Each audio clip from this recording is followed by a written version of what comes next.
Bonjour, je m'appelle Baptiste Orbasser, je suis enseignant et spécialiste des cristaux. Dans cette vidéo, je vais vous présenter une des pierres les plus connues en lithothérapie, l'améthyste. L'améthyste a de nombreuses propriétés, efficaces aussi bien pour les adultes que pour les enfants. On la trouve sous de nombreuses formes différentes, ainsi qu'à des prix très différents aussi. Avant d'entrer dans les détails de ses propriétés énergétiques incroyables, laissez-moi vous parler un peu de ses caractéristiques et de son histoire. Tout d'abord, l'améthyste fait partie de la famille des quartz. Sa composition chimique est SiO2, c'est-à-dire un dioxyde de silicium contenant des traces de manganèse et de fer, ce qui lui donne sa couleur violette, qui peut être plus ou moins intense selon les provenances. Son système cristallin est rhomboédrique et elle est de formation magmatique. Comme tous les quartz, elle possède une dureté de 7 sur l'échelle de Mohs et une densité de 2,65. Ses principaux gisements se trouvent au Brésil, en Uruguay, en Bolivie, au Mexique, à Madagascar et en Russie. On peut la trouver également en Europe.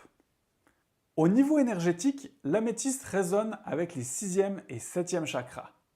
Pour ce qui est de sa formation, on la trouve principalement dans des cavités rocheuses dont elle tapisse les parois.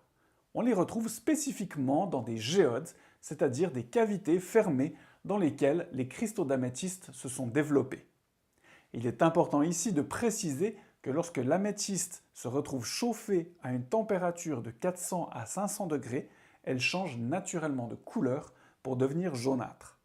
Ce phénomène naturel est à la source de l'apparition de la citrine. Malheureusement, l'être humain voulant déjouer les merveilles de la nature, il s'est mis à chauffer des améthystes dans des fours pour reproduire ces citrines. Le résultat est loin d'être aussi parfait que la nature, voyez le résultat en photo.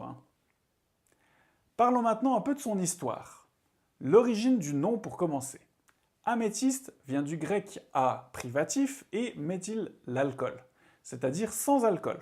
On peut le traduire du grec par non ivre. Une légende grecque explique que Dionysos, le dieu du vin et de la fête, était amoureux d'une nymphe prénommée Améthyste. Cette dernière, pour échapper aux avances de Dionysos, demanda à Artémis de la transformer en un cristal clair et transparent.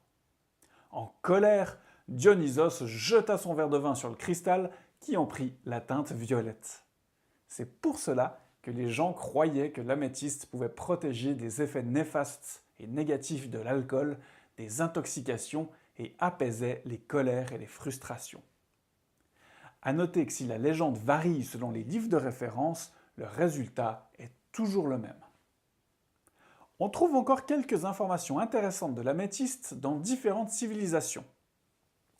Au Moyen-Âge, Konrad von Megenberg, un enseignant et écrivain allemand, constata que ce minéral rendait l'homme vaillant, chassant les pensées sombres et obsédantes et amenant plus de clarté d'esprit. Au Moyen-Âge encore, l'Église en fit le symbole du renoncement au bien terrestre et à la chasteté. On l'utilisait aussi pour en faire des coupes dans lesquelles on buvait le sang du Christ, en échappant ainsi aux effets enivrants de l'alcool. Dans les pays arabes, on la place sous l'oreiller pour éviter les cauchemars. Dans l'Égypte ancienne, on en fabriquait des amulettes et des perles.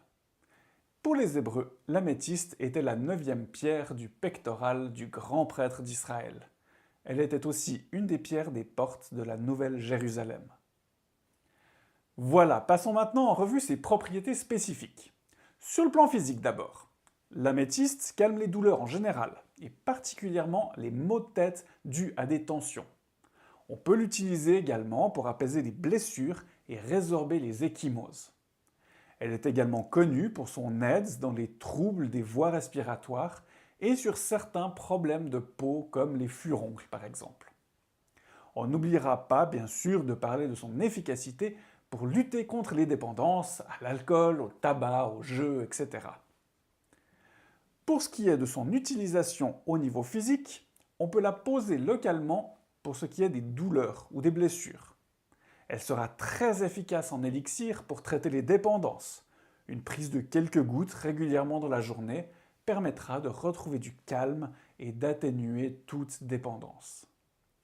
Pour ce qui est des propriétés émotionnelles, l'améthyste nous aide à découvrir les causes à l'origine de nos schémas émotionnels. Dans un deuxième temps, un travail régulier avec l'améthyste permettra de transformer ces causes pour améliorer notre gestion émotionnelle. Elle permet de chasser les pensées sombres et redonne de l'espoir là où il n'y en a presque plus. Elle est très utile aussi pour les gens qui ne se sentent pas à leur place sur Terre. Elle redonne de la joie, de la légèreté et de la paix intérieure. Elle aide enfin à trouver un sommeil serein et paisible et elle peut aider à chasser les cauchemars. Alors on va l'utiliser en élixir pour un travail de 21 jours minimum, le temps qu'il faut pour transformer un schéma émotionnel. On peut monter jusqu'à 108 jours pour ancrer profondément le nouveau programme en soi. Pour le sommeil, on laissera une pierre rouler sous l'oreiller. On peut poser une petite druse, toute jolie, sur la table de nuit aussi. Vous pouvez encore en faire une huile de massage et profiter d'un petit massage détente avant de vous coucher. C'est une pierre qui est très agréable à travailler en méditation, que ce soit avec une pierre roulée dans la main ou encore mieux dans un cercle d'améthyste. Elle apportera là à merveille ses bienfaits.